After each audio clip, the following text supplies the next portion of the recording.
Começa agora Cinema na Varanda, com Chico Firman, Michel Simões e Thiago Faria.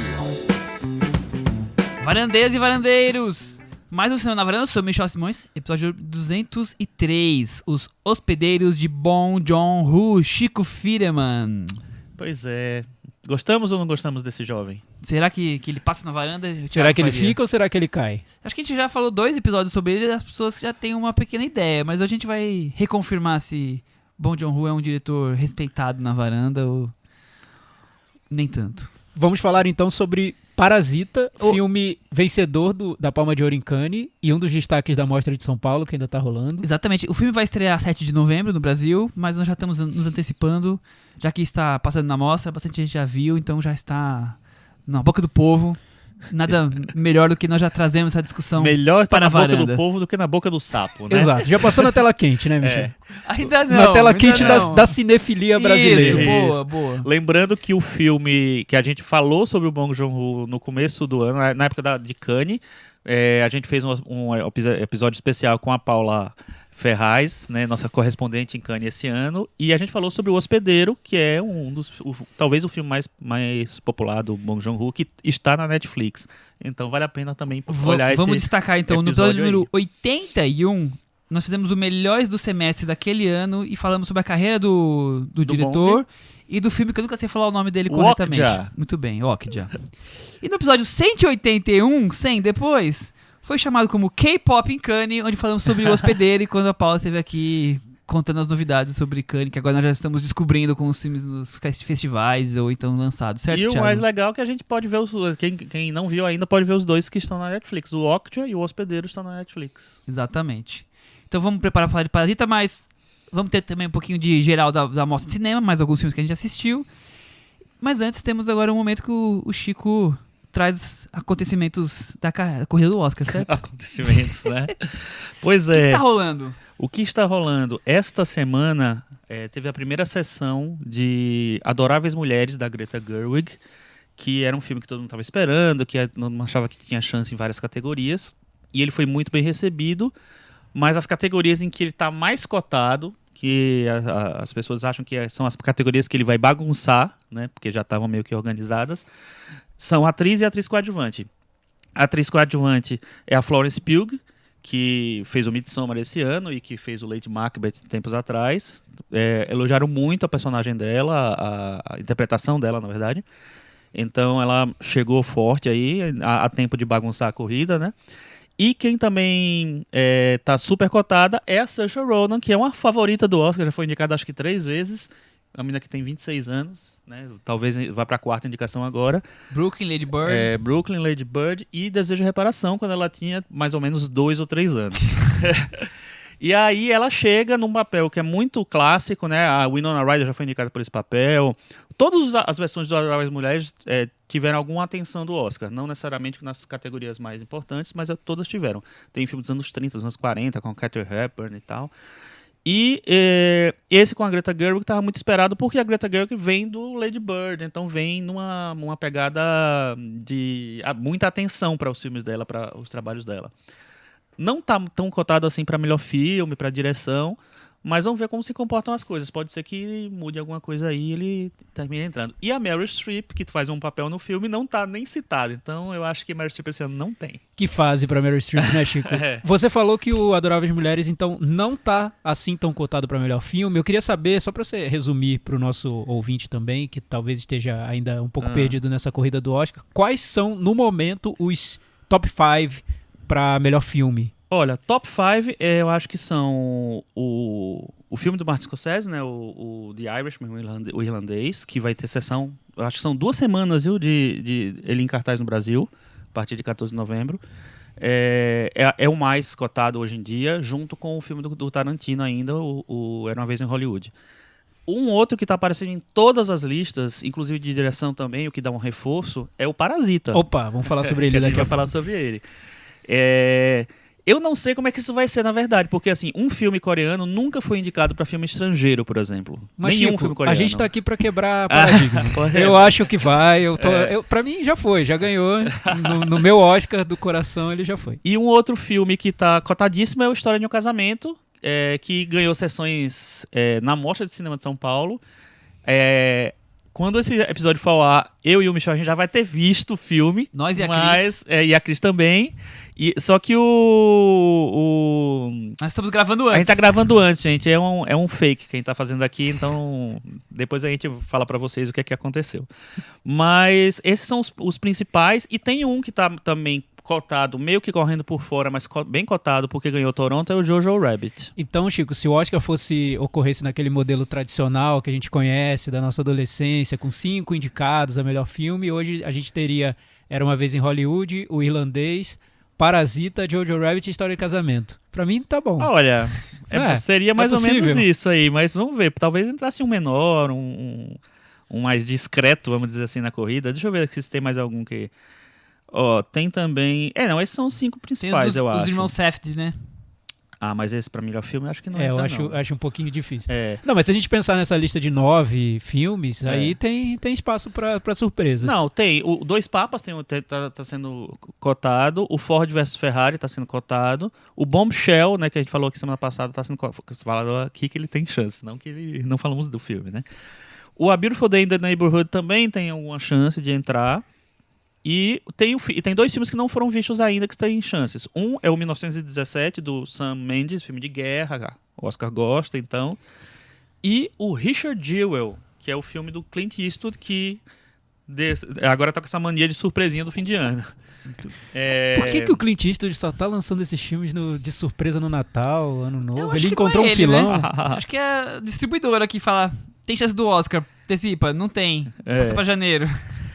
Existe também chance do The Farewell, que é um filme que a gente falou semana passada que é o Awkwafina, a Awkwafina. É um filme sobre a comunidade chinesa nos Estados Unidos, então tá sendo cotadinho. E tem o Hustlers, que pode entrar numa vaga meio pop assim do Oscar. Vai estrear agora As Golpistas. Não duvido que o Adoráveis Mulheres apareça, não. O Joker, eu acho que diminuiu as chances. Será que nem vai aparecer Coringa? Eu acho que... Putz, eu não sei. Muito popular, né? É muito popular, mas é muito dividido, né? E o Oscar tem esse negócio, né? Os filmes que dividem muito, eles terminam não emplacando tanto. Talvez ele emplaque uma indicação. Acho que ganhar é totalmente impossível, mas talvez ele entre lá numa vaga final ou tal, não sei. Muito bem, então essa é a geral do filme. E o Gotham? E o Gotham, né? Sair da página aqui, né? Pra poder atender esse clamor. Chico, antes explicando o que é o Gotham, pra quem não sabe. O Gotham é um prêmio, uma premiação para filmes independentes. É semelhante ao Spirit, só que o Spirit tem uma estrutura mais Oscar. Então tem tipo uma academia que vota. O Gotham ele seleciona alguns votantes da imprensa e tal, e essas pessoas votam, não são poucas pessoas, então sempre tem uns indicados bem diferentes, assim. Mas dos 5 indicados no melhor filme, geralmente 1 ou 2, às vezes, vão pro Oscar de melhor filme. Esse ano, o filme que teve o maior número de indicações foi o História de um Casamento, que está concorrendo para filme, para ator e para roteiro. Eles não têm um prêmio para direção, eles têm um prêmio para diretor revelação só. E o The Farewell também está indicado para filme, para atriz, eu acho. Para atriz e para roteiro também, então tá forte. E esses 2 são os filmes que têm mais chances, eu acho, no Oscar. O Hustlers está indicado para melhor filme também, então pode ser aquele Oscar popular que eu falei, mas a Jennifer Lopez não apareceu entre as atrizes. Na verdade, ela seria para o Oscar atriz coadjuvante, e eles não têm essa categoria, então pode ter uma explicação aí. O filme do Safdie está lá concorrendo também. E o Adam Sandler indicado para ator. Que é o Uncut Gems. Uncut Gems. E o Waves, que é um filme do diretor lá do Krisha, né? De um... Filme australiano, E do né? filme que a gente falou aqui, que eu esqueci o nome, aquele de Ao terror. Cair da Noite. Ao Cair da Noite. Ele apareceu aqui em melhor filme e pode, sei lá, eu acho que também é uma chance de filme independente entrar. Então, os 5 que estão indicados aqui têm alguma chance de entrar. Mas o História de Casamento praticamente é certa a indicação. E o The Farewell acho que tem muito boas chances também se o Oscar se abrir muito para ele. E aí algumas curiosidades que tem aqui. Tem o Clemency, que é o filme que estreou em Sundance. Acho que ele ganhou o prêmio de Sundance de filme dramático. não sei se foi da audiência, foi o prêmio do júri, e ele é estrelado pela Alfre Woodard, que está cotada para o Oscar e está indicada aqui. Só que o ator do filme também foi indicado, ele não estava muito chamando a atenção, não. O Willem Dafoe foi indicado pelo Farol como melhor ator, o que pode bagunçar um pouco a campanha do Oscar, porque ele está sendo vendido como ator coadjuvante e o Robert Pattinson como ator. Clemence, melhor filme em Sundance. Né? Uma surpresa para mim, que vocês inclusive falaram sobre esse filme na semana passada, é o High Flying Bird, que tem 2 indicações, indicação para melhor ator e para melhor roteiro. Foi o filme que o Soderbergh lançou no iniciozinho do ano na Netflix, então para quem quiser assistir, realmente as atuações são interessantes, até porque o filme tem uma estrutura mais teatral, então ele dá espaço para os atores. Para crescer, né? E só terminando, teve uma indicação de melhor documentário para o filme da Petra Costa, Não pode esquecer de falar isso. Democracia em Crise. Em Vertigem. Em Vertigem. Ele é um filme da Netflix, então ele tá tendo uma certa circulação. Pode ser uma chance de indicação nessa categoria para o Brasil. O Brasil tem umas chances interessantes, porque ainda não saiu uma lista de curtas selecionados, elegíveis, mas falam que o Guaxuma, que é um curta muito premiado brasileiro recente, assim, estaria entre os elegíveis para o Oscar. Se o Guaxuma tiver elegível, com o documentário da Petra elegível e o Vida Invisível, que também está... tem alguma chance de indicação, chances razoáveis até, né? Tá bem cotado e tal. Já pensou o Brasil indicado em 3 categorias pro Oscar? Seria interessante. Seria ano do Brasil e, curiosamente, Chico, eu acho que é o ano da Netflix, né? Totalmente. É o ano da virada para eles. Não sei se eles vão ganhar alguma coisa. Seria para consolidar essa tendência, teria que ter a estatueta ali na mão, mas entre os cotados, a Netflix vem com História de Casamento, vem com Scorsese. Se eles chegaram com Roma favoritaço ano passado, esse ano eles chegam com vários filmes para ocupar bastante espaço. Né? Parece que eles estão tentando... My Name. O filme com... Meu nome é Dolomite, nós vamos comentar. A gente vai comentar no Puxadinho, que é o filme com Ed Murphy, então parece que a Netflix está tentando jogar em várias frentes para entrar no Oscar. A impressão que eu tenho é essa. Eu acho que isso pode ser só um problema para ela, porque assim, isso pode, acho que, desconcentrar o poder das categorias. Tem outro filme na Netflix que também tem chances assim menores, porque os outros chamaram mais atenção, que é o The King, do David Michôd, diretor do Reino Animal, com o Timothée Chalamet e eu esqueci, acho que o Joe Edgerton. Que também estava meio falado no começo da temporada, mas agora já meio que ficou lá para lá, né? Pro canto, assim. Vamos finalizando a conversa de Oscar agora e entrar em Parasita, que não deixa de ser uma continuação das conversas pro Oscar. Exatamente. O filme do Bong Joon-ho é o 8º longa dele, se a gente considerar que Tóquio, que é um filme coletivo, entre nessa conta. Acho que vamos pra sinopse, né? Mesmo assim é o 7º, então, né? Sim. Mesmo que não tenha o Tóquio, é bastante coisa. Exatamente. Eu vou precisar falar nome, Michel? Não, nenhum nome. Ai, ainda bem, que eu não decorei os nomes dos coreanos. Esses nomes não são muito fáceis, mesmo né, daquele Thiago? ator que eu gosto muito dele. A família toda desempregada. Literalmente vivendo na merda, Thiago. Até que o filho consegue um bico de professor de inglês. Que sinopse chula, Michel. O filme tem esse lado. Não, estão vivendo no subsolo. Tá bom. Então, quase no subsolo. Literalmente vivendo no subsolo do mundo. Da sociedade. Até que o filho consegue um bico de professor de inglês numa casa de milionários e encontra uma maneira daquela família de ricos se tornar cabide de empregos para a sua família. Parasitas se infiltrando ardilosamente no mundo dos ricos. Thiago Faria.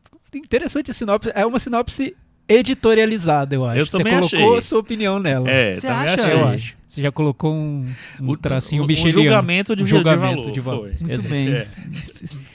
Haja preconceitos e preconceitos. Michel, curioso, você falou da sinopse que é uma família pobre se infiltrando na casa de uma família rica. Basicamente isso.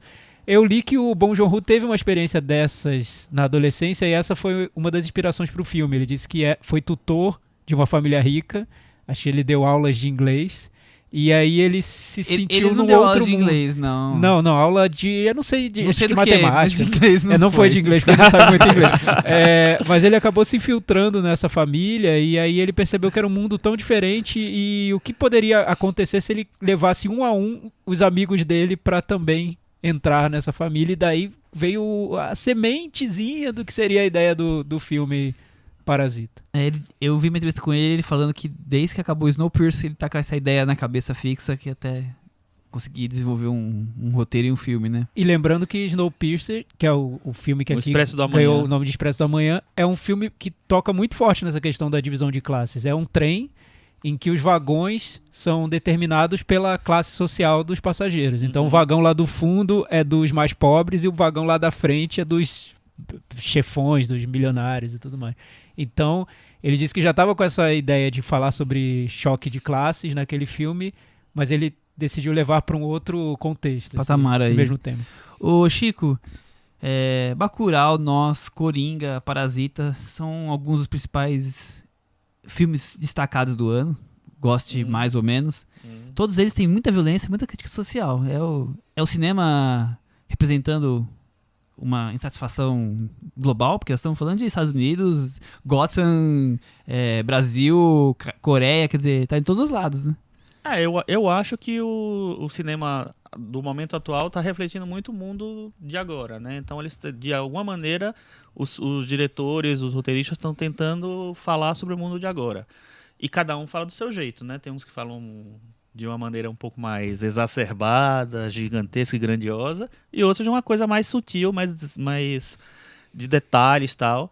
E eu acho que o Bong Joon-ho entrou nessa pegada. E é interessante porque provavelmente eles não sabiam que os outros estavam fazendo as coisas, mas todo mundo tá fazendo uma coisa. Não vou dizer que é parecida, porque eu acho que os filmes são bem diferentes, né? Mas só a questão dos temas, né? Exatamente, mas eu acho que é interessante, é sintomático, na verdade, perceber que muita gente está tentando falar desse mal-estar atual, dessa situação estranha que o mundo está vivendo hoje em dia. Você também concorda, Thiago, que o cinema está representando isso? Concordo. Eu acho que mais que sintomático, é curioso ver como esses filmes se tornam universais, né? O Bong Joon-ho tá fazendo um filme lá sobre a Coreia e aqui no Brasil a gente se identifica totalmente com o filme dele. Se sente em casa, né? Se sente em Vendo casa. aquela história. E eu vi o Parasita numa sessão na França, em Paris. Uma Fino, sessão né? muito Outro chique. nível, Uma sessão chique. Uma sessão só com estrangeiros, porque era a maneira de ver o filme com legendas em inglês. O filme já estava sendo exibido lá em Paris há muito tempo, era um sucesso lá. Mas não dava pra ver o filme com legendas em inglês. Então essa sessão única reuniu todo mundo ali que queria muito ver Parasita, mas não estava conseguindo. Então tinha gente de todo lugar e a reação foi unânime. O cinema inteiro riu nos momentos em que eram nos momentos cômicos, embarcou na do filme. Então é um filme que eu acho que tem um tom universal. Por isso que eu acho até possível sim a indicação ao Oscar de melhor filme. Mas é curioso, porque poderia ter sido um filme muito específico, né? Sobre uma situação econômica e política da Coreia, e não do mundo inteiro. Mas acho que esse tema da desigualdade se tornou global também. A gente vive num mundo desigual, e não em realidades desiguais. A maneira como vários países, né, o mundo se estruturou nessa questão de classes mesmo, assim, é muito parecida, né? Por mais que a gente ache que tem diferenças culturais e, sei lá, pontuais de cada país e tal, é impressionante realmente como o Parasita aparece. Você falou quando você falou a primeira vez, né? O Thiago foi o primeiro que viu da gente, e o Thiago falou isso, assim, poderia ser tranquilamente... Não, foi a Paula que falou isso. A Paula falou primeiro, eu concordei com ela, na verdade. Podia ser tranquilamente refilmado no Brasil, ou filmado no Brasil sem nenhuma referência, porque faz todo sentido. Dialoga muito com muitas realidades, né? E uma característica que eu acho em comum com o Bacurau é que o filme não tem classe média dentro dele, dentro da trama. O filme só tem rico e pobre, e não tem a classe média. A classe média seria o espectador do filme. A classe média tá fora do filme. Nós estamos assistindo, né? Mas lá dentro só tem rico e pobre. E também é sintomático, porque a gente está caminhando no mundo para situações de desigualdade tão extremas que a classe média passa a ser achatada pro lado pobre da coisa, né? Então cria-se essa divisão entre rico e pobre, simplesmente. Exatamente. Muito bem. Vocês sentiram alguma comparação com o cinema do Buñuel? Porque ele comenta e eu também... Ele fala sobre assim, isso? O que ele diz? Não, ele fala que tem, vou dizer, foi uma referência, uma coisa estilística, principalmente o Sketch Army da Burguesia, que é o filme que eles ficam presos na... É o Anjo Exterminador. O Exterminador. Então, eu não sabia, eu tô sabendo disso agora, mas eu vejo relações sim, porque o Buñuel usava muito a alegoria como recurso para narrar as tramas e tudo mais. E o Anjo Exterminador é uma grande alegoria ali das pessoas presas sem conseguir sair de um ambiente. E também tem essa história de... Só porque a porta tá Só fechada. porque a porta tá fechada. E também tem essa história do Parasita ser um filme que se constrói em poucas locações, né? São 2 casas, principalmente. A casa da família pobre, que é uma casa toda ali pequenininha, no subsolo, eles ficam apertados ali naquele...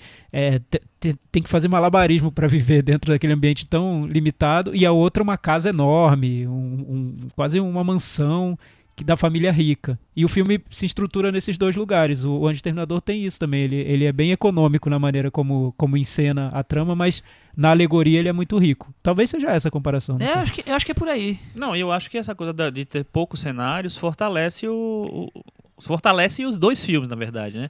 Porque você dá uma força muito grande para aquele cenário, né? Não é apenas uma cena que é rodada ali, é o filme inteiro que é rodado ali. Então eu acho que tem uma valorização, o cenário termina virando uma peça principal, assim, quase um personagem do filme, né?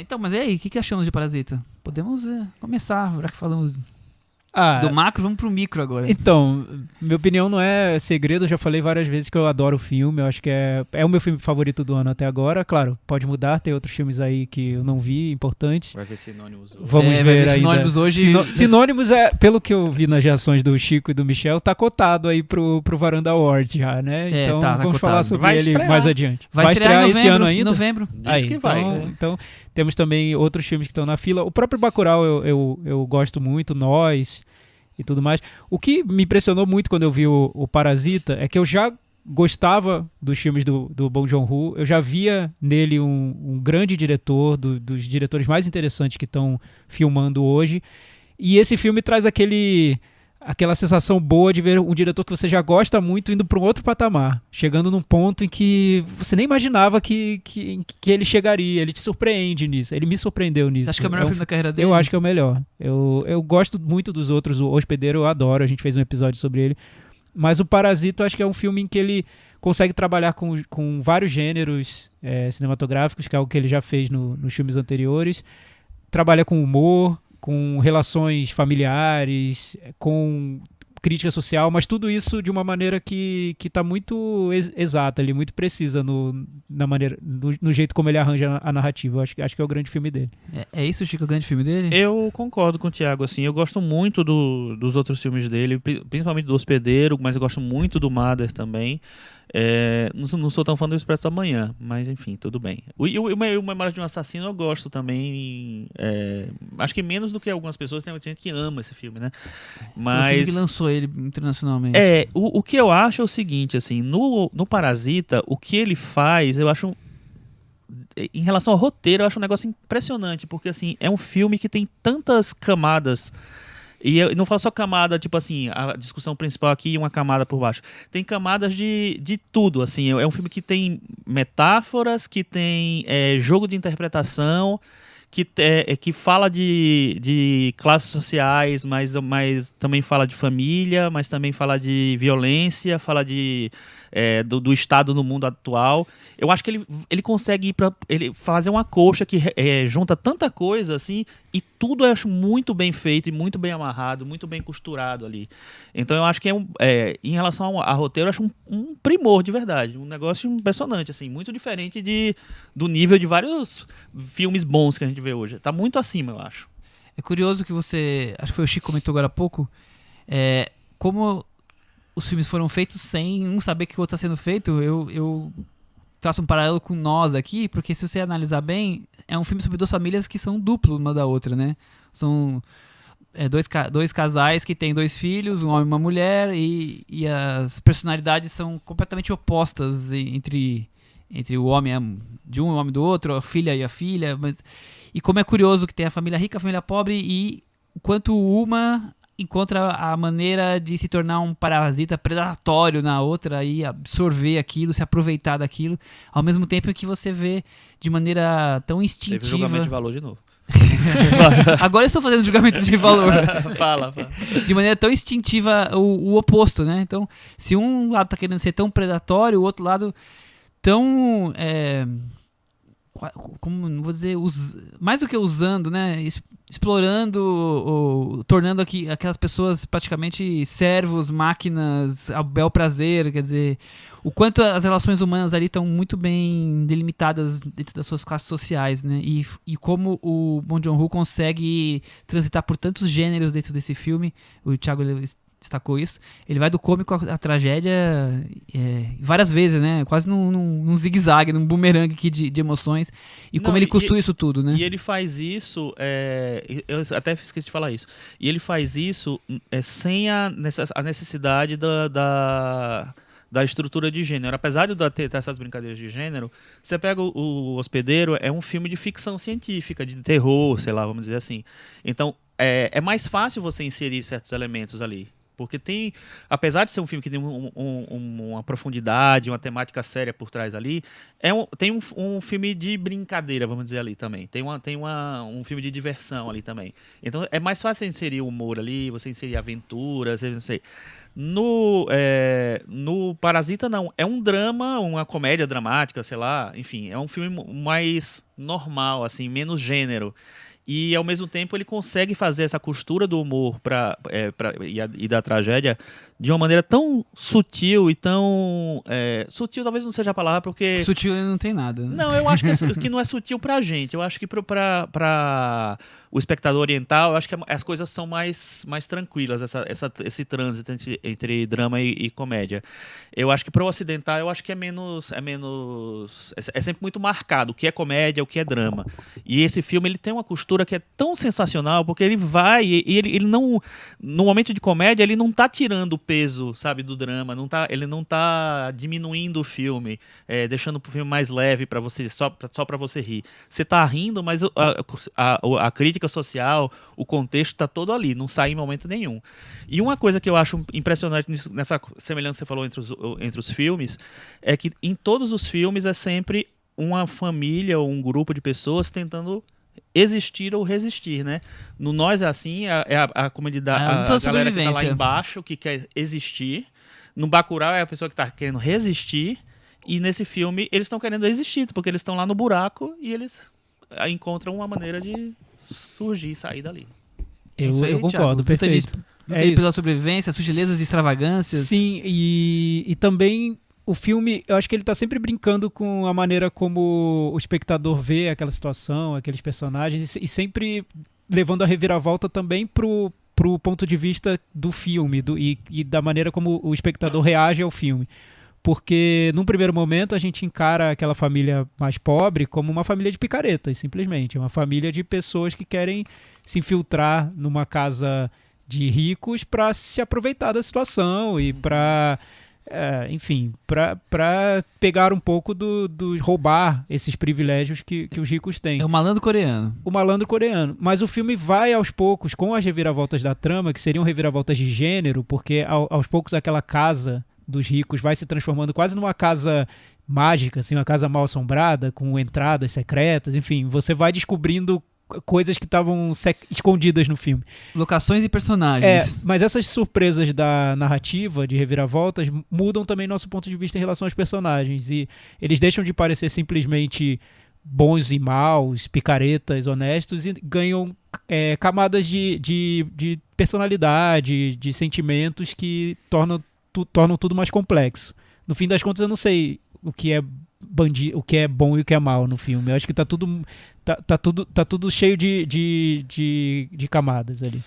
Mas eu acho também que isso que você falou as reviravoltas, as revelações ao longo do filme vão mudando a gente, mas eu acho que desde o começo também o Bong Joon-ho ele cria um laço entre os personagens da família pobre, que é muito, muito real, assim, e não é nada piegas, né? É muito natural, real, é forte, você percebe a relação dos personagens, você percebe que eles são muito unidos ali, que tem uma unidade naquela família. Mas eles tudo bem dar golpe para poder sair daquela situação e tal, mas assim, o golpe vem com a família junto. Então eu acho que tem uma coisa de autopreservação e de lutar pela família da maneira que dá, que eu acho muito bonito do filme. Eu acho muito, muito legal a relação Nesse dos ponto personagens. lembra o Koreda com o assunto de família, Sim, né? Tem com um pouco certeza. essa estrutura da família de golpistas e como o filme vê essa família, sem tanto julgamento. Mas uma coisa que me chama a atenção é isso, como ele consegue em diversas abordagens tratar do primitivo. Ele trata do primitivo nesse ponto que o Chico está levantando, quer dizer, de você aceitar eticamente fazer coisas erradas por um bem maior, que seria o bem da sua própria família, como outras questões que eu vou evitar dos spoilers, que são primitivas, que entregam conceitos ou preconceitos dentro das pessoas por coisas simples, completamente inesperadas, e isso talvez seja um dos golpes de genialidade que o filme tem. Então, quer dizer, de coisas tão primitivas você consegue debater questões como classe social, questão como relação familiar, o quanto ele consegue brincar com um monte de coisa tratando de maneiras que nem sempre nós estamos acostumados a enxergar. E outra coisa que eu acho que mostra a complexidade do filme é como ele ao mesmo tempo em que ele tá retratando essa coisa da família que tá lutando pela sobrevivência e tal, e a família que é golpista, que tá enganando a outra, ele nem glamoriza isso e ele nem é condescendente com isso, ou seja, ele não tá dizendo assim, ó, tudo bem você fazer isso porque você é pobre, você tá lascado, você pode fazer essas coisas. E também, de jeito nenhum, ele tá celebrando isso, né? Não, acho que eu falei a mesma coisa duas vezes. Mas assim, ele não tá nem celebrando, nem condenando ali. Ele tá simplesmente dizendo que aquilo ali é um caminho, entendeu? E que aquilo ali pode acontecer. Eu gosto muito da maneira como ele coloca isso como uma coisa espontânea, natural da família que quer se preservar, que quer continuar e tal. E os atores? Todos eu ótimos, acho né? incrível. Cara, eu Todos acho ótimos. Maravilhoso. Eu acho incrível esse elenco, eu acho muito bom. Nas primeiras cenas, tal, que acho que tem um pouco mais de destaque pro menino e pra menina. Os filhos da família pobre. Da família pobre, eu acho os dois excelentes, maravilhosos, meio sarcásticos, ao mesmo tempo densos e tal. E aí depois que vai pros outros atores, meu Deus, todos estão muito bem, assim. O pai e a mãe são maravilhosos também. O pai é o ator fetiche, né, do Bong Joon-ho, fez o Expresso da Manhã, fez o Hospedeiro, fez o Memória do Assassino. O Bong Joon-ho disse que se ele não tivesse topado participar do filme, o filme não teria sido feito. Olha. Disse que foi um filme pra esse ator. Ele fala assim, vamos fazer o filme? Ele fala, vamos. Não É o precisa Song muito nisso. Kang-ho.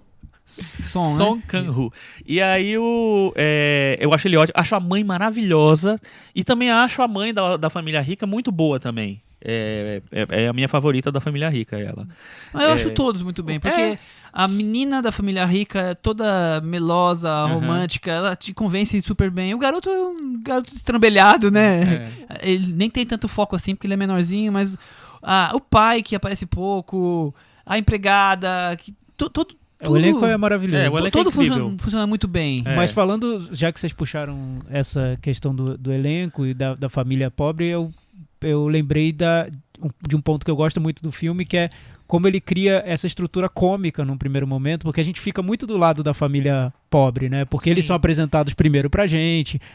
Uma das primeiras cenas é maravilhosa, acho que é uma das cenas mais incríveis que eu vi no ano, que é a família pobre tentando pegar um sinal de celular, De Wi-Fi. dentro da casa ali deles. O filme é perfeito, já te é conquista. incrível. Você já ganhou ali. E você fica muito do lado daquela família, porque eles são engraçados, eles são sarcásticos, eles estão tentando levar a vida. O espectador se vê neles. É o brasileiro, né? É o Brasil, né? é o mundo hoje, né? Fora se a gente excluir os 0,01% que são muito ricos, é o mundo de hoje. Então a gente se vê naquela família. E quando essa família consegue, na picaretagem, entrar ali na casa dos ricos, a gente ri junto com eles. E os ricos a gente ridiculariza, a gente vê como uns idiotas, como uns bobos. A gente tá do lado da família mais pobre. Mas aos poucos o filme vai mostrando não que só a gente vê, né? O diretor faz questão de colocar é cômico. O início do filme é muito cômico. E eu acho que é um humor que, pra mim, funciona muito. Eu achei um filme muito engraçado. Mas aos poucos você vai notando que aquela distância entre classes, na verdade, é muito mais intensa do que parece. Então não é simplesmente fingir que é rico, ou tentar invadir a casa do rico, ou encontrar um jeitinho para se infiltrar na classe social diferente da sua. Não, o abismo é enorme, o abismo tá ali, existe, é real. Então, por mais que você tente, você não vai conseguir. E aí o filme vai virando uma tragédia. aos poucos, quando essa situação social vai se impondo naquela estrutura cômica do filme. Essa que eu acho que é a genialidade do Bong Joon-ho, porque o que é tão cômico, o que é tão divertido, o que é uma comédia tão leve, engraçada, vai se tornando uma tragédia que também é nossa, né, da nossa vida. O engraçado vai se tornando trágico pra nós mesmos que estamos assistindo. Exatamente. Né? Não, e tem uma cena que eu acho que é maravilhosamente bem resolvida, que é quando isso fica muito claro, essa coisa do peso social de que vocês estão condenados àquilo. Fica tão claro que é a volta dos personagens para casa, que é naquela coisa, daquela favela invertida, né? Eles vão descendo. Chico, essa pra mim é a cena. Eu acho porque tem várias cenas maravilhosas no Tem. filme. É que a gente falou sobre roteiro, que eu acho perfeito. Até tem algumas pessoas que estão criticando o filme porque acham que o filme é perfeitinho demais. Eu acho que a segunda parte do filme, você nota que o Bong Joon-ho é metódico, é perfeccionista na construção de roteiro. Ele quer um roteiro nota 10 detalhado no no mínimos detalhes. Então, pra quem reclama que queria que um filme um pouco mais solto e tal, realmente não é um filme tão solto, é um filme todo construído. Ele constrói o filme do início ao fim. É um filme de exatas. E quando você pensa que o filme já tá pronto, ele tem ainda 30 minutos de reviravoltas pra você aproveitar no final. Mas ele tem cenas construídas como cinema, como a construção do quadro mesmo, que é perfeito. Cinéfilo, por favor. Isso a gente não falou. A gente falou sobre roteiro, que é maravilhoso, pra quem também não vê problema no roteiro muito construído. As atuações incríveis, mas a direção do filme, aí eu acho que o Bong Joon-ho dá um salto, porque tem cenas ali que eu acho maravilhosas. Essa cena da família voltando pra casa e descendo. Não precisa dizer nada, é só tá tudo na imagem. Né? É só sentir. É só assistir, é só chorar, é só lamentar. Eu acho que talvez o filme tenha um excesso de reviravoltas, que é quase uma linha que você está levantando com algumas pessoas criticam, mas por outro lado, essa coisa que quem ama cinema e vai atrás, essa coisa meio fetichista, é impressionante desse filme. Tem essa cena que vocês falaram agora, tem a cena da tosse, e como ela é criada. Maravilhosa. Também incrível. A sequência inteira da pessoa que tá com tosse entrando na casa e a trilha sonora, que se eu não me engano é meio ópera, meio música clássica. Tem uma coisa de música clássica. Aquilo é uma construção, assim, incrível pela interpretação, pelo tempo da cena e a trilha. É uma coisa fantástica, assim, como ele consegue criar tudo aquilo. E é uma coisa que existe muito esse tipo de estrutura dessa cena em vários filmes americanos e tal, que é a cena que você conta em off o que tá acontecendo e tal. A montagem dela, né? E que é muitas vezes muito batida e tal. E a maneira como ele faz, como ele conduz, como ele projeta aquela cena, eu acho genial. Acho muito bom. Sem dúvida. Então, vendo... Que filme é esse? Que filme maravilhoso.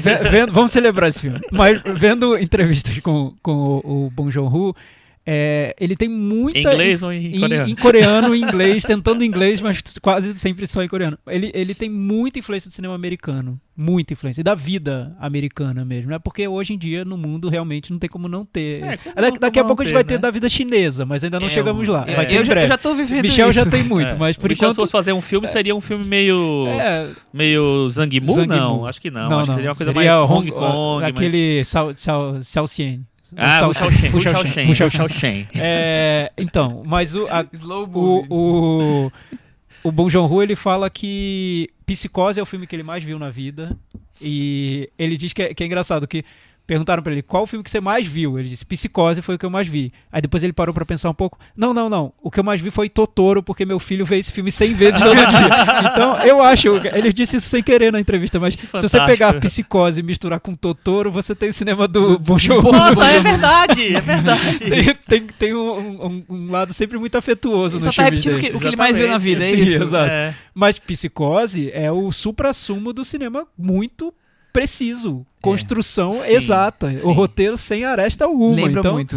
Isso, o Bong Joon-ho tem essa meta do que é pra ele o grande cinema. Então, pra ele o grande cinema não é o cinema com muitas arestas, o cinema todo aberto, com o final aberto pra você tirar a conclusão que quiser. Talvez no futuro ele faça filmes assim, mas acho que hoje o que ele quer é um cinema que vai nessa linha do Hitchcock mesmo, que é o espetáculo completo, Completo. perfeito. Que o criador do espetáculo tá muito acima de quem tá vendo, nesse sentido de ter o controle da obra, né? De ter escrito tudo e já ter todas aquelas reviravoltas planejadas. Eu acho que é mais ou menos isso. O final do filme, que eu acho que algumas pessoas podem criticar, a meia hora final, porque aí tem muitas reviravoltas, uma atrás da outra, e ele leva o filme até para uma outra discussão, uma discussão sobre relação entre pai e filho. Comédia pastelão, tudo Eu misturado. acho lindo aquele final. Acho também. muito maravilhoso. A última cena eu acho perfeita. Eu consigo entender um pouco essa insatisfação de quem queria um filme mais solto. Mas aí, né, a pessoa gosto que queria. subjetivo, isso aí não tem Mas jeito. pro cinema que ele quer, pra esse cinema muito... O grande espetáculo que vai fazer o espectador se surpreender e sair do cinema, sei lá, pedindo mais daquilo. Acho que ele chegou num ponto máximo. Eu não sei se ele vai conseguir superar esse filme. Vamos ver. Talvez, é possível, não sei. Será, Chico? Sem palavras. Chico tem mais sempre Mas palavras. esse elenco merece ser valorizado. Eu vi algumas entrevistas com eles no Festival de Toronto e eu virei fã do elenco. Eles Eu são tô correndo maravilhosos, atrás no cara. YouTube de entrevista com o elenco do Parasite. Acho Acompanhá-los.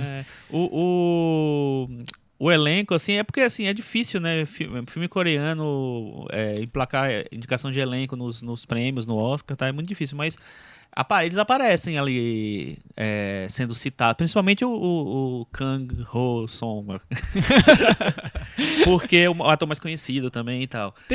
Tem como, só uma dúvida de quem não sabe tanto assim sobre premiação, tem como eles serem indicados ao prêmio de elenco, por exemplo, ou não? Tem, o se o Actors. filme for lançado até dezembro e já Não, foi, Mas vai tem ser. alguma Mas ele coisa tá a ver per- com o sindicato americano? Então- Que só pode ser ator americano? entendi. Não, eu acho A que Fernanda eles- Montenegro não tenho foi, o Roberto certeza. Benini, acho Não, que não, deve mas ter, não. ele tá perguntando do sindicato. SEG, né? Ah, pro SEG, desculpa. O SEG não tenho desculpa. certeza, talvez as pessoas tenham que ser filiadas. Acho que o SEG sim. Ah, Eu sim. não tenho certeza Que pena, absoluta, que não. Acho que o SEG precisa ser do sindicato, tem razão. Não sei. Eu vou pesquisar e respondo semana que vem. Tudo bem. É, Será que você responde semana que vem? Bom, vamos ver. Não duvide de mim. Muito bem. Vamos pro Meta Varanda ou tem algo mais pra falar do filme? Thiago Faria. Ah, então. Ai. Eu tava. Não vai caber na ia dar planilha o o número? 10. Ia dar. Eu dou 10. Vou dar 10. Olha. Meu primeiro 10. Primeiro Na 10 varanda. da história de Thiago Faria na varanda. Verdade. Da vida de Thiago Da Faria. vida. Não, tenho várias notas 10. Eu Eu vou- tenho ficado menos ranzinho. Entendi, você tá ficando um pouquinho mais bonzinho. Ficando velho. Aham. Chico, eu vou dar 8,5. Eu vou dar 9,5. Com isso, o Parasita acabou de entrar na estrela da varanda, né? 93. É o filme com a maior nota? Deixa eu O- confirmar essa. Era o Visita essa do informação. Manuel de Oliveira, não é isso? Eu acho que deve ter empatado. E olha, a Cris não tá participando hoje porque ela ainda não viu Parasita, mas quando ela conseguir assistir, eu vou querer saber a opinião dela. E E, a ela gente vai dar a refaz nota esse- dela. a gente refaz, Aí a né? gente refaz esse ranking. A gente completa. 93 é a maior nota do Metavaranda da história. Opa, temos um Mas recorde. empatou com coisa ou passou? Eu tô terminando de puxar aqui, mas Com o Manuel de Oliveira. empatou. Exatamente, empate. Olha só. Que. Melhor filme da história da varanda. Olha só, vou Mas ter que também mudar foi o um filme- Letterboxd. Imagina, foi um filme que a gente viu um pouco antes da gente fazer a nossa votação dos 200 mais dos Ele anos já hoje. entrou, E né? ele entrou tipo em 10º, décimo? Alguma coisa assim. né? Foi um dos filmes mais votados. É Porque o impacto foi muito grande. É que teve realmente. consenso, né? É que nem sempre a gente tem esse consenso. Sim, Muitas sim. vezes tem filmes com notas muito altas, E outras mas não tem um medianas. consenso tão grande assim. Uhum. Então teve um consenso. Acho que semana que vem teremos a opinião da Cris pra gente poder Sim. finalizar esse filme. Ela vai falar que achou horrível, ridículo. Ela vai gostar, eu acho que ela vai gostar. Cris daqui a pouco vai vir pra varanda aqui pra falar sobre Zumbilândia, tá? Tá, aguardem Senhores, que temos aguardem. Cris daqui a pouco. Muito bem. Chico Firman, Eu. Parasita é o filme da mostra ou tem algum outro compatível? Cara, Na sua Parasita opinião, vamos falar é um pouquinho da na Mostra mostra, Cinema. só que ontem eu e o Michel, nossa amiga Cecília Barroso estava lá também, a gente viu um filme que ele tá lá pau a pau com Parasita nos melhores do ano, hein? Tá, do junto com ano, essa- da mostra. Junto com essa enfim. turma de melhores filmes do ano. Que é o Sinônimos, que é o vencedor do Festival de Berlim desse ano, do Nadav Lapid, né, o israelense, filmado na França. Foi um filme que me deixou muito impactado, assim. É um filme que eu inclusive, vou ver de novo, porque eu preciso processar direito o filme. Mas foi um filme que me deixou muito impactado. Eu achei incrível o filme. Dos filmes que eu vi dele, eu acho que é o melhor pra mim. E eu eu tô muito apaixonado por esse cinema meio solto, que é a história do cinema de fluxo, sei lá. E esse filme é exatamente isso. É um filme que fala sobre muitas coisas, mas de uma maneira completamente imprevisível e não definida, assim. Eu tô processando o filme também ainda, não consigo falar muita coisa, porque é um filme. É um filme que não é tipo aquele filme que nem Parasita, que é gostoso de ver, que não só a questão do roteiro, como a questão cinematográfica, desse fetiche. Não é um filme sobre isso, é um filme sobre o impacto do tema, de como ele lida com isso. Eu fui tentar ler alguma coisa, mas como o filme acabou ontem bem tarde, e nós já estamos gravando no dia seguinte aqui cedo, eu não fui ler tanto ainda, mas eu descobri que é um filme autobiográfico, que o diretor israelense morou um tempo na França e não quis tentar se afastar do seu país, do seu idioma, da sua nacionalidade, e o filme é sobre isso. E também é um filme que seria uma continuação, o primeiro curta que ele fez seria uma continuação desse filme. Ele nunca pensou que faria esse filme, e depois ele acabou voltando, mas ele já tinha esse personagem na cabeça, e ele fez um curta que hoje juntando seria uma continuação do outro. Então acho que são coisas interessantes. Claro que eu quero ir atrás do curta agora, com certeza. Mas é um filme muito sobre identidade, sobre pertencimento, não pertencimento, sobre querer se afastar, aquela coisa do o jovem rebelde, mas um jovem rebelde num outro patamar, um jovem rebelde com conceitos, com temas, não simplesmente rebeldia por ser contra a família. Um filme é um personagem que é rebelde contra a sociedade que tá ali, que se impôs, exército, família. É um filme muito poderoso. E tem um exercício de metalinguagem ali, porque ele conta histórias para o amigo que ele faz em Paris, e ele fala que ele pode ficar com aquelas histórias, porque o amigo escreve, e depois ele pede as histórias de volta, porque são as histórias dele. Então tem um exercício de metalinguagem fantástico ali. É um filme muito complexo. Eu vou ver 4 vezes para poder chegar à minha conclusão. Lembrando que vai estrear dia 21 junto com A Vida Invisível, com o filme do Woody Allen. Vai estrear então esse ano ainda. Então muito possivelmente estará no Varanda Awards. O diretor, só lembrando, ele fez um filme chamado Policeman, que é bem legal. Eu recomendo que vocês corram atrás. Entrou no top 200. E fez outro chamado A Professora do Jardim de Infância, que teve até um remake americano. Esse filme também é muito bom. Eu prefiro o Policeman, mas A Professora eu acho um filme... Sempre um filme... Eu não sei se o Sinônimos é assim, que eu ainda não vi, mas um filme... Os filmes dele tem muito essas discussões sobre a sociedade, com muitas ideias. Sim, são filmes que ficam na cabeça do espectador. Tem mais que os outros ainda. E tem questões, inclusive da maneira de filmar dele, que ele sempre faz coisas diferentes. Esse filme começa com uma pessoa correndo no frio de Paris, e a primeira cena. Então é uma câmera na mão. E uma ideia na cabeça? Não. Uma câmera na mão focando nas coxas da pessoa correndo. De roupa, de calça, mas sabe, você vê o pulsar da corrida pelas pernas. Então ali já é o filme que te fala. Tem algo diferente aqui. É um diretor intenso. Né? Exatamente. Dá pra colocar nessa categoria intenso, junto com o Kleber Mendonça, né? Sim. Inclusive o Kleber Mendonça Filho disse que é o melhor filme do ano. Sim. Na opinião dele. Então aí pesou. Tudo bem que o filme é distribuição. O produtor é o mesmo produtor do filme dele. Mas isso aí a gente releva, porque o filme é bom mesmo. Chico, o que mais teve de muito bom na mostra até agora? Eu vi também o filme do Elias Suleiman, um novo, chama O Paraíso Deve Ser Aqui, que eu achei muito bom também, muito bom. É um filme de outro filme de Cannes, né? De Cannes, de situações. É um filme em que o Elias Suleiman aparece vivendo várias situações cotidianas, que ele trata com aquele sarcasmo que não tem igual dele, e que servem como crítica social, como crítica da indústria do cinema, como crítica de tudo, né? Como crítica e como observação. É um filme delicioso de assistir, eu adorei realmente, assim, achei muito bom.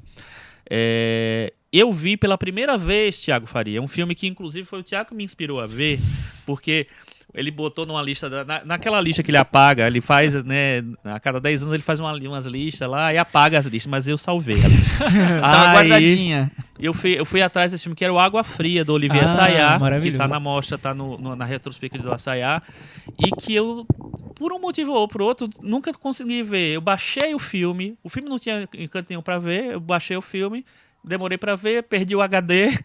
Aí baixei de novo, mas não vi e tal, não sei o que lá. Aí apareceu a chance de ver no cinema. Vou ver no cinema. Maravilhoso. Vi no cinema e virou um dos grandes filmes dos meus últimos anos. Assim, acho um filme lindo, né? Lindo. maravilhoso, fantástico, incrível e soberbo. É o seu preferido do Olivier Assayas? Porque eu gosto muito do Irma Vep. Então, eu acho que esse é um filme que eu acho o que eu pra mim é gosto o melhor. mais é o Clean. E eu percebo várias semelhanças do Clean. Porque o Clean é a mulher que não consegue se satisfazer com o que ela tem, não consegue se encaixar com o que ela tem, porque ela tem outras pretensões que ela nem sabe direito o que ela quer. E os jovens do Água Fria também tem isso. Eles não conseguem pertencer, principalmente a menina, não consegue pertencer exatamente a um lugar, a uma família, não sei o que lá, e ela quer partir, ela quer correr, quer virar um rio, uma água fria. E aí eu vi muita semelhança ali. E um outro filme que eu achei bem parecido, principalmente porque tem aquela cena da festa que é enorme, que tem muitas músicas e tal. Eu me lembrei muito da cena do que toca Kinks no Amantes Constantes do Philippe Garrel, que acho que tem muito a ver com esse sentimento, assim. Eu fiquei apaixonado pelo filme. Clean, Água Fria, Irma Vep são filmes, quem gosta de cinema tem que ver, né? Os filmes do Assayas. Talvez tenha algum filme que eu tô esquecendo, mas esses três aí são incríveis. Eu gostei muito, acho que podemos os dois falarmos de System Crash, né? Vimos juntos, inclusive. Sim. É uma surpresa, o filme indicado pela Alemanha pro Oscar.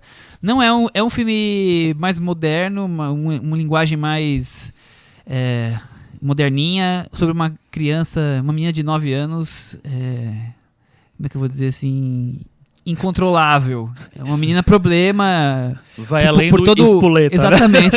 Por todo o universo à sua volta, a mãe que não consegue educá-la, e ela vive morando de abrigos em abrigos e é violenta, perde o controle. Uhum. Mas o filme consegue trazer tanto a explosividade da fúria dela, quanto a coisa da falta de carinho, dessa necessidade que ela precisa e não consegue encontrar em ninguém, né? E tentar se aproximar de qualquer um que dê um mínimo de atenção pra ela, mas no primeiro negativo, ela tem explosividade. Eu acho que é um filme que consegue trazer essa personagem complexa para a forma de filmar.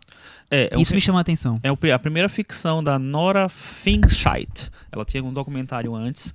E ela, pra mim, o diferencial do filme é que a história do filme em si, se você lê a sinopse, você pensa, legal, uma menina revoltada, não consegue se encaixar e tal. Já vi 1000 vezes esse filme. Todo perto tem uma criança assim, né? Mas todo bairro. A maneira como ela conduz isso é o que eu acho que é a grande história. Que eu acho que é um filme muito, muito orgânico, muito... ele consegue, pra mim, na estrutura dele, incorporar essa rebeldia, essa violência que a menina tem, que ela exala pro mundo, né? Que ela solta pro mundo. Tá muito na estrutura do filme e em como ela filma, inclusive, as cenas de surto da menina, que existem muitas. Tem uma coisa meio gráfica que ela faz, que eu acho um filme bem impressionante. E a menina, em si, a atriz, é maravilhosa. Ou ela é endiabrada, ou ela é uma atriz não, se Oscar pra ser a menina. Se ela não for louquinha daquele jeito, ela é tipo a futura Meryl Streep. Ela é demais, muito boa mesmo. Tem mais algum que você viu, O filme que Michel? eu acho que o Thiago ia gostar, eu gostei bastante, é o Tecnoboss, dirigido pelo João Nicolau, que é um diretor que não é muito conhecido aqui no Brasil. Acho que não deve ter tido nenhum filme lançado aqui. O João From foi lançado. O João From foi lançado? Que bom. Tem um lançamento pequeno, mas que bom. É muito bom o João From, e esse aqui também é muito curioso, sobre um senhor já à beira da aposentadoria, que trabalha numa empresa que instala câmeras. Mas é um filme que foge completamente de uma história linear. Tem a história desse personagem se relacionando já com o seu mau humor, com o mundo. Mas é um filme que toda hora ele tá no carro e cantando uma música que tem a ver com ele. Que é uma música que, assim, que representa o que ele tá vivendo naquele instante do filme. E cada uma tem um estilo, então tem pagode, tem heavy metal. E é um velhinho todo rabugento, mas ao mesmo tempo que nos cativa. Então esse filme meio imperfeito, meio estranho, quase como se fosse um filme de sketches, assim, funcionando, mas com um humor tão próprio do João Nicolau, que é muito diferente do que a gente vê também no cinema comum. Você assistiu ô, Chico? Não. Qual mesmo? O Tecnoboss. Não, ainda não. Vou assistir São quarta-feira. São tantas emoções, né? São tantas emoções e eu tava só pensando aqui nos filmes que eu vou falar. Fala você. Mas o Tecnoboss eu vou ver porque eu adoro John From e eu tô muito empolgado pra ver o Tecnoboss. Rapidíssimos de filmes que eu achei interessantes. Tem um filme chamado A Verdadeira História da Gangue de Ned Kelly, que é do Justin Kurzel, que é o cara que fez o Macbeth, né, com o Michael Fassbender. Esse filme, ele conta a história do Ned Kelly, que é um bandido australiano, meio clássico do século XIX, que já foi levado ao cinema algumas vezes, e ele faz um cinema meio estético e meio... Tem uma coisa meio Sinfonia do Caos ali, que ele faz uma ópera rock, uma ópera punk rock, sei lá, que eu achei interessante, assim. Eu já vi que muita gente ficou meio com reservas ao filme, porque ele tem uma coisa meio imponente, solene e tal. O Macbeth já é assim, né? Mas eu acho que nesse filme cabe mais, ele encontra um caminho mais interessante. Ver. É bem interessante o filme. E tem um elenco ótimo. Tem um filme que é muito curioso, eu nem sei até agora se eu achei ele bom realmente ou não, mas ele é muito curioso, chama Cocody Cocodai. Na verdade é Cocodai, não é Cocodá. E é um filme que ele apresenta uma situação, né, de um casal que perde a filha, e depois ele vira um filme de estrutura de terror, meio Feitiço do Tempo, em que as coisas vão voltando, e parece gratuito, parece meio bizarro e tal, e no final ele se resolve de uma maneira muito, muito interessante, bonita, explicando psicologicamente a personagem principal e tal. Eu acho que é um filme que vale ver. E mais um que eu achei legal, que eu assisti também, é o La Llorona, que é um filme do Jairo Bustamante, o diretor do Iscanu, que passou algumas mostras atrás. É um diretor da Guatemala, e que ele pega a lenda da Chorona, que até teve um filme hollywoodiano esse ano, que de tentaram terror, né? juntar lá na coisa da invocação do mal, mas não tem nada a ver. Que a lenda é uma mulher que perde os filhos, aí ela aparece para outras pessoas, para a mãe geralmente, e ela vai tentar roubar os filhos da mãe para poder ficar no lugar dos filhos dela que morreram. É uma lenda da América Latina, tem em vários países e tal. O Jair Bustamante pega essa lenda e ele costura com a história política recente da Guatemala, de como a Guatemala, tomada a ditadura, praticou um genocídio com o povo maia, com os indígenas do país. A costura é tão improvável e tão bem feita, e ele é um diretor muito bom, assim, então visualmente ele cria cenas tão estimulantes que eu achei um negócio muito particular. Todo mundo adorou. Não tem... não vejo filmes parecidos, assim, que conseguem juntar essas duas coisas. É um filme que merecia circuito no Brasil. Muito bem. Eu vou só finalizar com um filme brasileiro que eu gostei muito, que é o Pacarrete.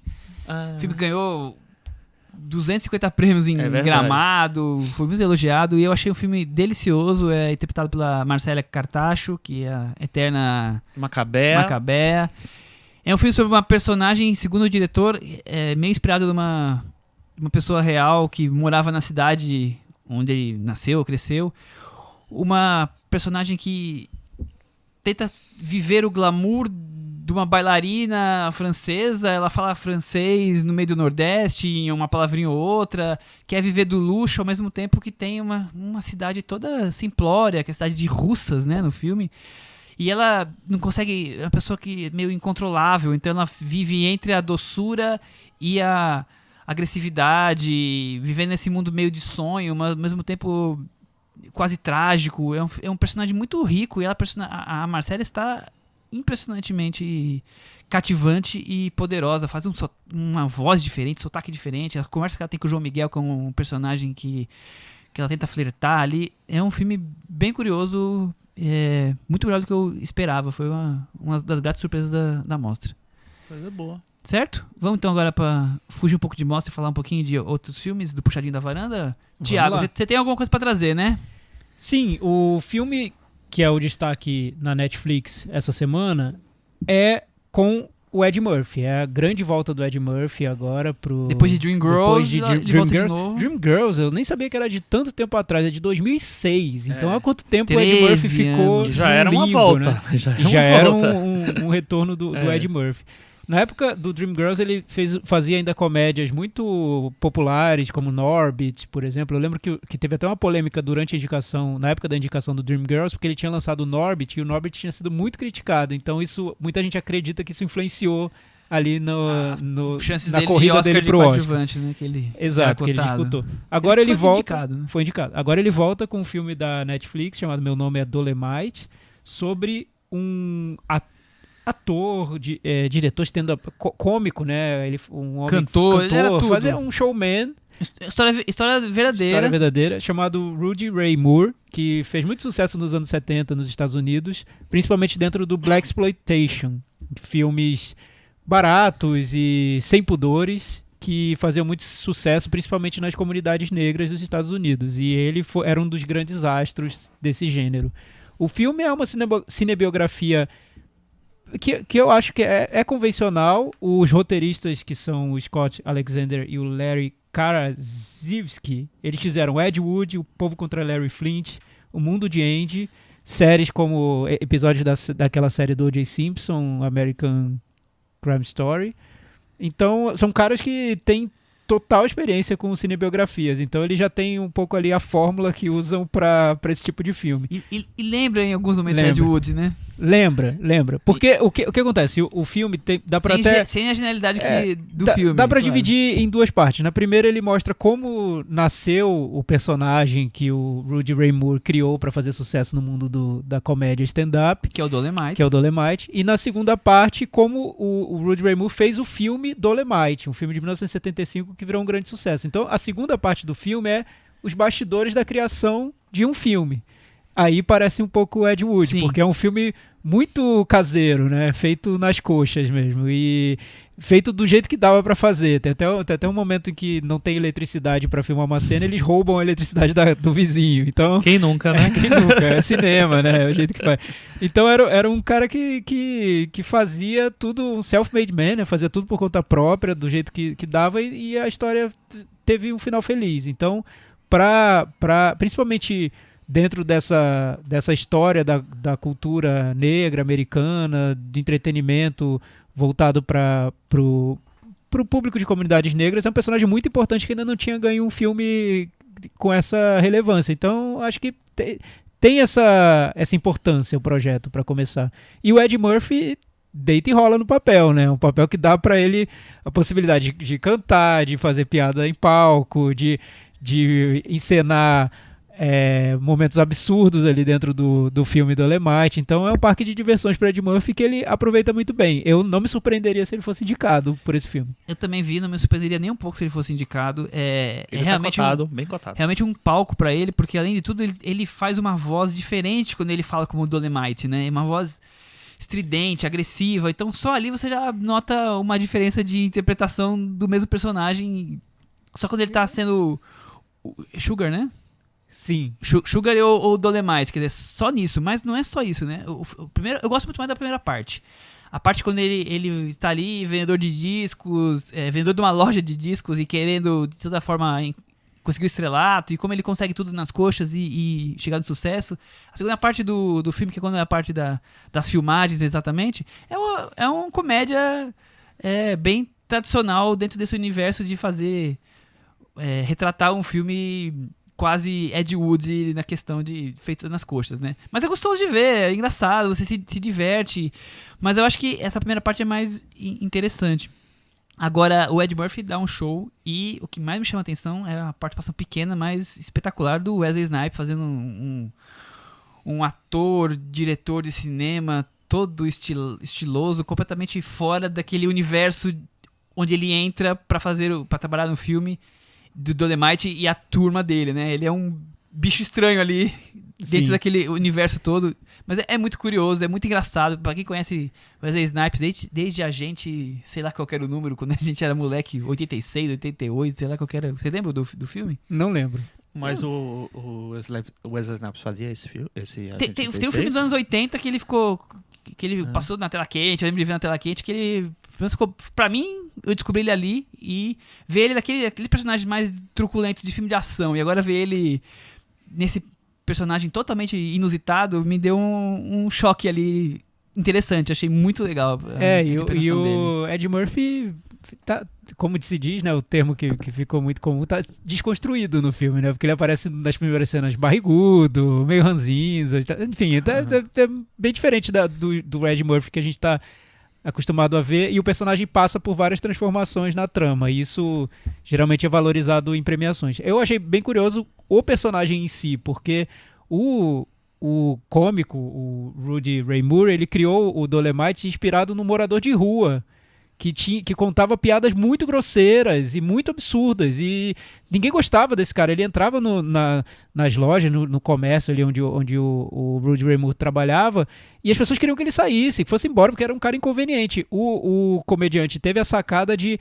entender que aquele humor daquela figura, se tivesse um tratamento um pouquinho mais irônico ali, poderia se transformar num fenômeno, e realmente funcionou, sem né? dúvida. Porque é um humor bem grosseiro, tosco, não tosco, é chulo mesmo, e que acabou virando um fenômeno. E acaba sendo uma grande homenagem ao Blaxploitation. Sim, sim. O filme é Total. Passageiro 57, do Wesley Snipes. Passageiro 57. Calma, gente. gente. A gente 86 Não, Passageiro daquela 57 série. eu lembro, maravilhoso. Não, eu lembro misturei também. Mas o Wesley Snipes, ele tem, apesar dele ter virado o ator de ação, essa Mas coisa ele faz meio filmes dramáticos também, né? Ele fez o Febre da Selva verdade. do Spike Lee, né? Ele era o protagonista do Febre da Selva. Então, ele teve esse momento mais ator sério, vamos dizer assim. Então, é legal ver que ele está sendo redescoberto aí, e o Ed Murphy também. Eu ainda não vi o filme, mas estou bem ansioso. Ficou pra assistir. curioso agora. Eu acho que me surpreendeu, principalmente nesse padrão Netflix. Imagina, depois de sair de uma semana com A Lavanderia, Subiu o né? nível muitíssimo. acho que se fosse um stand-up do Ed Murphy teria sido melhor. Calma que daqui a pouco vendo Martin Scorsese aí vai ser sucesso, vai ser um negócio O único maravilhoso. problema que pra mim me incomoda um pouco no filme é que eu acho que ele é tão convencional, ele joga tanto no seguro que poderia ter sido um pouco mais criativo ali na maneira Ele como não retrata foge da o zona de personagem. conforto, né? Exato. De apostar no Ed Murphy e mais outras interpretações. Tem vários atores negros que se destacaram recentemente em cinema e em TV, que estão no filme. Então, desde o ator do... agora eu não vou lembrar o nome da série que ele faz, o Pinot Noir lá. Da Unbreakable Kimmy Schmidt. Isso, exatamente. Então tem uma turma grande aí que tem se destacado. O Snoop Dogg tem seus bons momentos. O Snoop Dogg tá numa fase de fazer filme, né? É participação bem especial dele. Vamos agora Legal. chamar a Cris para a varanda. Cris, vem aqui com a gente. Conta pra gente como é que foi a sua experiência com Zumbilândia. Vem, Cris. Pois é, então finalmente estreou o filme mais aguardado do ano, né? Mais que o Farol, mais que tudo. Zumbilândia 2, Atire Duas Vezes, que é um novo conselho que tá na lista do personagem do Jesse Eisenberg, o Columbus, que é uma listinha que ele faz de sobrevivência aos zumbis. E esse é só um dos elementos que está de volta em relação ao Zumbilândia 1, que tinha sido gravado acho que há 10 anos, né, em 2009, e com a Abigail Breslin novinha e tal. Todo o elenco está de volta. Woody Harrelson, Jesse Eisenberg, Abigail Breslin. Bill Murray. Não pode dar spoiler, Michel. Tá no trailer. Ai, meu Deus do céu. E a Emma Stone. Reza a lenda que, na verdade, o problema da demora dessa continuação foi o boom da Emma Stone com La La Land e com outros filmes, assim. Por isso que demorou pra eles conseguirem reunir o elenco de volta. Mas é isso. Todas as coisas boas do primeiro filme estão de volta. E eles conseguem fazer piadas, eu não digo que novas, mas dá uma versão mais fresh pra brincadeira do zumbi, da gangue que tenta sobreviver àquele mundo de zumbis e que tem um código muito, muito certinho para que tudo dê certo. Tem participações especiais bem bacanas, tem, por exemplo, a Rosaria Dawson, que tá hilária. E, enfim, tá divertidíssimo o filme, imperdível, nos cinemas. Filme do ano? Filme do ano. Filme de zumbi hollywoodiano, nerd do ano. Pode ter certeza. Eu acho curioso como eles conseguiram não ser uma simples sequência caça-níquel, né? Talvez até porque tenha demorado um pouquinho, eles conseguiram criar algumas novas piadas, vamos dizer assim. Eles não ficam só... Trouxeram novos personagens, criaram uma nova situação, que é brincar com esse fato da Abigail Breslin, a atriz do Pequena Miss Sunshine, tá adolescente agora, mais que adolescente, mais Jovem velha, já, né? Então, é bem interessante. Funcionou bem, então, pra fã de Zumbilândia. Pra fã de Zumbilândia funcionou maravilhosamente. Superou as minhas expectativas, que eram baixas. Já que você chegou agora, conta pra gente o que você viu da mostra esses dias. A gente já falou de Pacarrete, que eu sei que você viu. Algo mais, você lembra? Eu vi Pacarrete e achei o filme, assim, redondinho, super singelo, super, digno em relação ao personagem. Aquele filme, assim, que ele não... Como é que eu posso dizer? Ele não cria histórias paralelas, então ele fica bem focado na história dela, né? Então ele é muito, muito redondinho, muito bonito, muito, muito legal. Com uma fotografia muito legal, com uma trilha super bonita, super maravilhosa, assim. Então, Pacarrete é um dos filmes que eu mais gostei da mostra, recomendo. Agora chegou aquele momento, né, Chico? É o momento Cantinho do Ouvinte. Com Thiago Faria. Sim, Cantinho do Ouvinte. Você viu que agora ele só começa quando você faz. Eu espero com o Thiago Faria. É muito estrelismo, né? Cinemanavaranda.com, deixem comentários por lá. No episódio passado falamos sobre a Mostra de São Paulo e foi muito legal a reação dos nossos ouvintes, Michel, porque muitos vieram à mostra por causa do Cinema na Varanda. Gente, tem uma lista que você enorme achou de disso? pessoas, eu achei super legal. Tá influenciando a vida das pessoas desse jeito? A gente já comentou semana passada já de algumas pessoas que a gente encontrou, né? Mas acho que vale comentar de novo. Eu acho que vale, sim. Eu encontrei o Jackson, que falou que veio com a mulher dele, ele estava lá numa sessão no Cinearte, e falou assim que estava conhecendo o Cinearte porque a gente tinha indicado o Cinearte no podcast, e ele veio, passou o final de semana, viu alguns filmes e tal, muito legal ter encontrado, foi um prazer. E eu encontrei o Vincent Cesserinho. Você também encontrou? Um dos maiores nomes aqui dos ouvintes da varanda. Ele veio, me cumprimentou rapidinho porque tava meio apressado, acho que para ver outro filme, não lembro. Falou que tinha encontrado você também e tal, e foi muito legal, assim, essa coisa das pessoas descobrirem a mostra. Descobrirem não, porque a mostra tá lá, né? Serem incentivadas a virem, né? Ana Porto disse que foi a primeira vez na mostra por nossa conta. Tem uma lista gigante de pessoas que falaram que vinham. Ontem eu encontrei o Vitor, que ele não me falou o sobrenome, então fica um abraço pro Vitor também, que foi lá conversar comigo rapidinho na fila do Sinônimos. Então, tem uma lista grande aí de varandeiros influenciados para ver o festival. Legal, por exemplo, temos o comentário da Sofia. Pessoal, há praticamente um ano, tempo em que escuto o podcast de vocês, sou super grata pelas críticas cinematográficas, dicas de filmes e inúmeras risadas, que devem inclusive me fazer parecer uma louca enquanto escuto o podcast na rua. Gostei particularmente do relato de vocês sobre a montagem das listas de filmes para a mostra, na qual fiquei super feliz por encontrar pontos em comum com o que eu mesma faço, porém triste por saber que estava na mesma sessão do Wasp Network que o Michel, sendo que encontrá-lo ao vivo poderia ter salvado a minha avaliação da sessão, já que também senti muitas falhas na obra e poderia ter sido um grande presente, tendo em vista que era o dia do meu aniversário. Olha, Michel, você não deu esse grande presente para a nossa ouvinte. Sofia, parabéns. Tá. Aproveitando o embalo da mostra, as lembranças do episódio sobre Cannes com a Paula, da RT Features, que a meu ver foi o melhor do ano. Então ela tá falando sobre o episódio em que a Paula veio contar sobre os bastidores de Cannes. O 181. E ela veio dizer que tinha visto um filme incrível chamado Parasita. Lembra? A possibilidade de um presente de aniversário tardio. O que acham de um episódio contando um pouco sobre a organização da própria Mostra de São Paulo? Como costuma ser a seleção de filmes, tendências, curiosidades, etc. Muito obrigado pelo podcast de vocês. Muito bem, é uma ideia, uma boa né? ideia. Talvez a gente já cogitou isso, né? É. A gente tentou aí, não deu certo. Quem sabe a gente consiga aí mais pra frente. Então ela tá conectada com as nossas ideias, realmente. O Caio, falando sobre Soderbergh, a gente comentou a lavanderia na edição passada, ele disse que os últimos filmes de Soderbergh estão iguais ao meu perfil do Tinder. São bem feitinhos, mas não chegam a lugar algum. Sensacional. O Jackson, que encontrou vocês na mostra, só o Isso. Chico? Ou Só o você Chico, também, só o Michel? Chico. Eu acho que é Jackson. Jackson. O Jackson deixou um comentário bem legal aqui que eu vou ler. Nesse ano eu tive a satisfação de poder curtir a minha primeira mostra de São Paulo, ficando em São Paulo entre os dias 18 e 20 de outubro. Eu e minha esposa assistimos a 8 filmes e, sem dúvidas, devo aos varandeiros e à varandeira por esta experiência. Tudo começou em 2016, quando descobri o Cinema na Varanda, enquanto procurava um podcast sobre a mostra. Não lembro ao certo, mas acho que a Varanda era um dos únicos podcasts sobre o tema. Acho que segue sendo, né? Acho que Não tem sim. tantos podcasts sobre a mostra. Tem mais gente Tem agora mais gente imitando agora? a gente já. Que bom.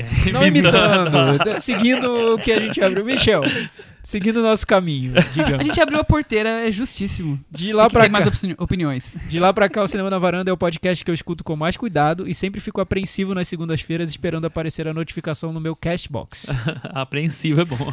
Bem, voltando pra... E, coitados, muito suspense, né? Porque cada segunda entra no horário diferente, né? Às vezes cedo, às vezes tarde, às vezes um pouco É, antes. o nosso padrão é meio fora de padrão, mas Mas vai sempre estar lá. Não, mas 2 da manhã, sempre terça-feira, tá tá lá. no ar. Se a Até, pessoa- até se a 3 da manhã sempre tá lá. É, A antes gente disso- não é o Kanye West que não lança, né? A gente lança. Lança, Sempre a gente promete e exatamente. lança. Agora se a pessoa for no comecinho da terça-feira, vai encontrar. Vai Não, encontrar. na madrugada vai estar. Normalmente é meia-noite, meia-noite e meia, Deixa mas as pessoas irem às tem 8 dia que é às 10 da tá noite ótimo. do dia na segunda, tem dia que é até mais cedo. Depende Bem, da vida social, né, gente? Exato. Voltando ao Jackson, somos humanos, né? Além de cinéfilos, somos humanos. O Jackson falando. Voltando pra mostra, eu tive um trabalhão pra escolher quais filmes eu assistiria. E o meu processo, apesar de simples, me rendeu muito trabalho.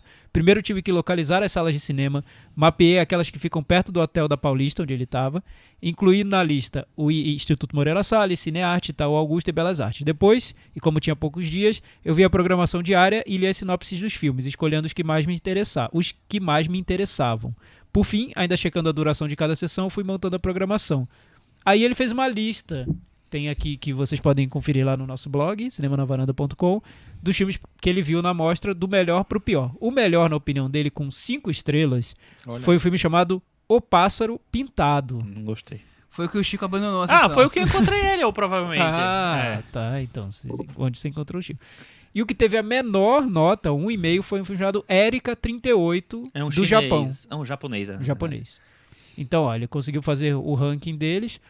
Vários filmes que não estão entre os mais comentados, o que eu acho muito legal, porque a mostra é o lugar para você descobrir filmes que Sim, depois com talvez certeza. nem estreiem e talvez você só consiga ver lá. Então, muito legal o que você fez. Ele disse que também curtiu conhecer os cinemas do Cinearte, que salas espaçosas e confortáveis, curtiu Belas Artes. O Instituto Moreira Salles ele achou bem legal, que tem um mezanino com poltronas e tal. Se divertiu na cidade, gostou muito. Muito bom. Então, ó, a dica de turismo aqui pro nosso amigo foi bem Valeu a aproveitada. pena. Um dia perguntaram pra gente no Twitter, eu acho, quais salas eram essenciais para um cinéfilo conhecer em São Paulo. Eu achei uma boa pergunta. Eu respondi na lata Cinemateca, que fica muito na contramão pra mim, mas eu acho que tem que conhecer, né? Uma sala tão Com diferente, certeza, incrível. e é muito gostosa a É, Cinemateca, né? de você- Cinemateca, Cinearte e o Ontem Cinesesc, eu acho que são as fui 3 lá, salas que quem vem pra São Paulo e gosta de cinema deveria dar uma passadinha. É, As eu outras acho que também sim. são legais, mas são É. mais normais, são um pouco diferentes, digamos assim. O Vander comentou sobre a lavanderia, o que eu tenho a dizer? Netflix faz ótimas séries, mas filmes eles derrapam sempre. Olha, Vander, Tá mudando, Nem tá sempre. mudando. nem sempre.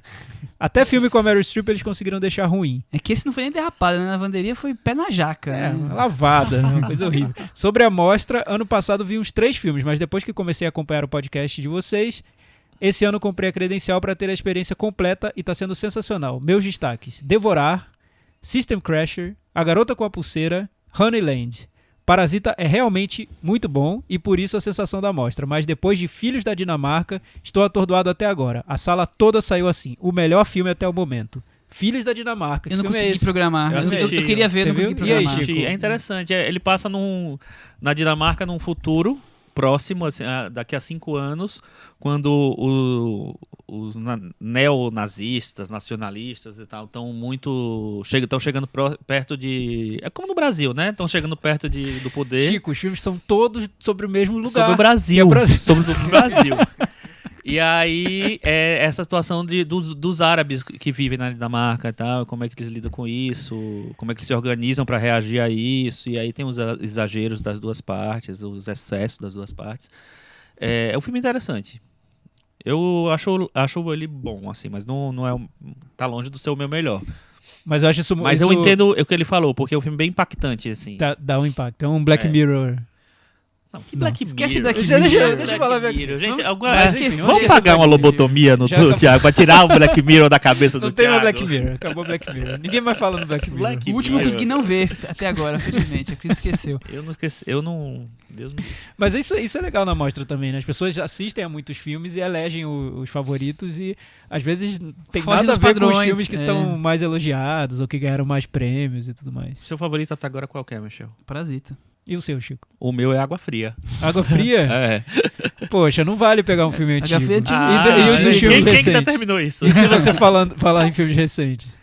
Parasita e Sinônimos ali tá um pau a Pau a pau. pau. É por aí. E Legal. olha que e isso é raro, assim, eu concordar com os filmes que ganharam os grandes festivais. Porque, Esse ano tá curioso, né? quem foi que ganhou? Não, gente, Veneza foi Coringa. Foi Coringa, é. que ano, hein? Eu É. acho que é um grande ano pro cinema. E quem ganhou o Não, Locarno? e não só... O Carno foi o filme do Pedro Costa. Olha, que promete. Vai ver só ano que Catalina, vem. alguma coisa. Vitalina Varela. Catalina Pode, Varela. que tudo indica que é bom, pelo menos. Ele Mas, ia passar no Indie, mas como não teve Indie, ele vai passar, deve só estrear ano que vem. mas eu acho que é um bom ano, Michel, mas principalmente um ano em que os festivais souberam destacar os filmes Sim, que acabaram sem repercutindo dúvida. muito, né? Porque muitas vezes tem essa diferença entre o que os festivais destacam e os filmes que realmente provocam impacto, né? Nem sempre são os mesmos. Você pensar que Berlim, que nos últimos anos não tem sido grandes filmes saindo lá com o principal prêmio, o Sinônimos ganhou e o chinês, Até Logo Meu Filho, foi super destacado. Então, Também, só aí nessa lista já tem 2 grandes filmes. E Cannes, esse festival de grandes filmes, como Bacurau, Parasita, o Ilha Suleiman, que eu não vi ainda, tem um número grande. Coringa, tudo bem, tem Almodóvar. discussões. Almodóvar, quer dizer, Uhum. tem bastante filme bom. Eu Esse acho ano que por aí. foi o diferente nesse contexto de festivais esse ano é que eu acho que Veneza ficou um pouco aquém. Veneza tinha se destacado tanto nos últimos anos. Claro, se a gente levar em conta que pra muita gente Coringa é uma obra-prima, então Veneza mandou muito bem. E o Mas na Polanski seleção- elogiadíssimo, que a gente nem viu ainda, enfim, né? mas Vamos esperar eu um senti pouco. Cannes um pouco à frente, Ah, Berlim sim. surpreendendo com um filme que tá sendo muito elogiado. esse nome. Cannes, ano passado, a gente falou que Cannes deu uma volta por cima, né? Que tinha uma seleção incrível. Esse ano eu acho que também tem uma seleção muito boa, né? Pelo tudo que a gente já viu Muita até coisa que a gente já agora. viu, claro que também não foram todos os filmes. Tem Claro, tipo, o mas filme do assim- Irasaku que ninguém nem lembra que viu. O Frank, mas eu filmes- nem fui ver. O mas filme do filmes que se- Dardenne também não o foi. filme- Mas eu- filmes que se coisa. destacaram em mostras paralelas e tudo Mas tem mais. filmes de impacto do O ano. filme ali. do Ira Sachs é o seguinte: se tivesse um botequinho, era um filme do Hong Sang-soo. O filme chama Frankie. Frank. Frank. É.